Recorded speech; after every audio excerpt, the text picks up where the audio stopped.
Hi, we are here with Mackenzie O'Rear, uh, the author of Victorian Nightmares. How are you today? I am fantastic. How about yourself? Good, I'm terrific, thank you. Can I call you Mac? Oh, absolutely. Great. Mackenzie's a mouthful. Thanks. So, tell me a little bit about you. When did you start to write? Oh, I've been writing ever since I was a kid, but I really didn't start doing it professionally until about 2009 when I just had a really good idea and I started teaching myself. What was your good idea? I want to hear that. It was a sitcom idea called Living with You, and it never really went anywhere, at least not at the moment, but I was still very proud of it. And it just infected me, I guess you could say is the word. Tell me about the environment that you write in. Oh gosh, well, I live up in the mountains, and that is very conducive to my work. I really have to be here. It's all about coaxing out creativity. You can't force it, and you can't just plop down and say, at least to me, you can't just plop down and say, I'm going to make this. You gotta tease it out. And for me, it's, just the mountains help, the trees help, the seasons help. Fall stimulates me. If I just need to get intense, really in the mood, I just put on Celtic music and I just let it carry me away and while I write. Tell me a little bit about your friend. You said that her music really lights you up. Lena, and her band is called Light My Way, so that's very appropriate. If you listen to her music, it makes you feel things.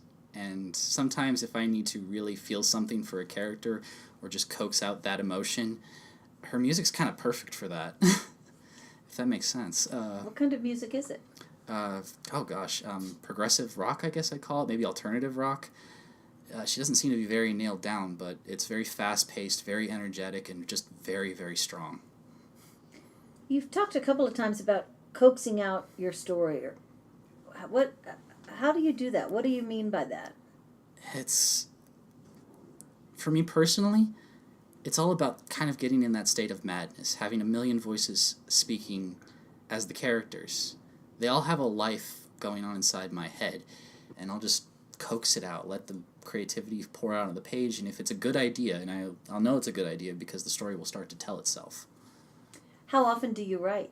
Every single day. It's kind of like an addiction. I get twitchy if I'm not writing. How do you work out your writing problems? Like, do you get writer's block? Do you get stuck? Well, one of my big things that I really help is if I'm having trouble with a scene, I'll stand up and I'll act the whole thing out just by myself, all the characters like a madman. And I'm sure to anyone who sees this I look absolutely insane, but it's so helpful. Good. Were you an actor? For a little bit. I worked in the theater for a little bit as an actor. It was a lot of fun. What drives you crazy? Woodpeckers. I'm almost envious of Poe and his raven because at least, that bird could give a good conversation. Do you have any favorite quotes? I do, actually. Fairy tales are more than true. Not because they teach us that dragons exist, but because they teach us that dragons can be beaten. And I just carry that with me everywhere. It sends goosebumps down my spine. I love it. Do you feel like you have dragons that need to be beaten? Everyone does.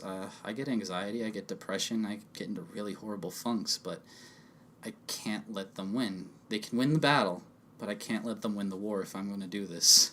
You mentioned fairy tales a lot. How important are they to you? They are extremely important to me. Not just because that's how I got my real start writing, is writing fairy tales for kids and as plays at the theater I worked at, but there's just something so immortal about them, something so simple and so complicated at the same time, how they just persist through the ages. So you wrote plays at a local theater? The Lake Arrowhead Repertory Theater Company. And tell me a little bit about the plays you wrote. Well, like I said, I did some adaptations of the fairy tales. We were called the Not-So-Grim Fairy Tales, where I really got to stretch my funny bone. But I think my first real big play there was my own adaptation of Sherlock Holmes and the Hound of the Baskerville, which was a monumental undertaking. I think I wrote the first draft in under 2 months, and it was a working draft, and I nearly lost my mind, but I think that actually helps. Do you have a favorite book? I have lots of favorite books. Oh my gosh. There's the Sandman Slim novel series by Richard Cadre. I just got very much into Rick Riordan's work with the Percy Jackson series and all that. There's just something, it's just such page turners, and I have no idea how he does it. And ever since I was a kid, I have absolutely loved Goosebumps by R.L. Stine. Like, even to this day, I will read those emphatically. Just, I love them. What else are you working on? Oh, I am working on a television series. A series called Sins and Prayers, tentatively called Sins and Prayers, and I'm very proud of it. I'm working with Chuck Mara, and he has been an absolute help. And he's been my partner the whole way through, and it's just coming together so wonderfully. So I want to touch on that a little bit, because you said you were an engineer. Was that a major in college? That was. So how did you go from being an engineer and flipping that to being an English major? I used to be embarrassed about this, but I flunked out. I was that bad at math. And one day I was taking a shower. This was when I was writing plays just for fun for the theater. I was just doing that as a side gig, just as for fun. And I was in the shower when I realized, I'm kind of good at this. People seem to show up. Maybe this is my calling. And when I embraced that, it was like taking a breath for the first time after being held underwater for so long. It was freeing. Do you have any advice for young writers? For young writers, read everything. Don't read everything. Read what makes you happy, what lights your soul on fire. School will tell you that only depressing books are worth reading, but I disagree. So find your fantasies, your science fictions, your mysteries, your horrors. Drink them in nonstop. Every night before you go to bed, read a chapter. Read 2 chapters if you can. And just let it wash over you. Be in. Just keep writing what you like. Try and find out. I guess the big thing is try and coax out your creativity.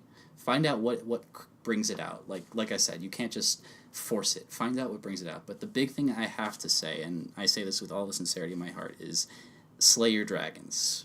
And what I mean by that is there's going to be everything is going to get in your way for when it comes to writing, whether it be anxiety, depression, or just a general malaise. You have to find a way to slay your dragons. Sometimes they will win the battle, but overall, you need to win the war.